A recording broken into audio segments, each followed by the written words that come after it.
There is no pain that lasts 100 years or a body that can sustain it.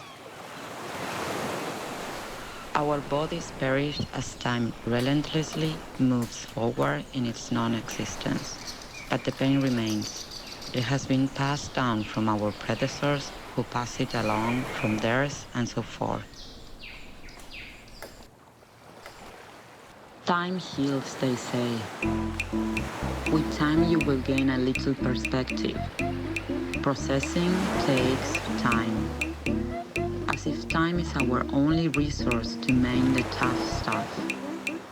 Yet no one really tells you how much of it you will need. Rather, healing is measured by how fast or how slow you move through time, when it otherwise seems open-ended. 1 month too many, 2 weeks too short. Stop wasting your time. The longer it takes, the less you'll enjoy. But what if I enjoy this part? What if this is what is supposed to lead me to enjoyment? You can't have honey without an onion.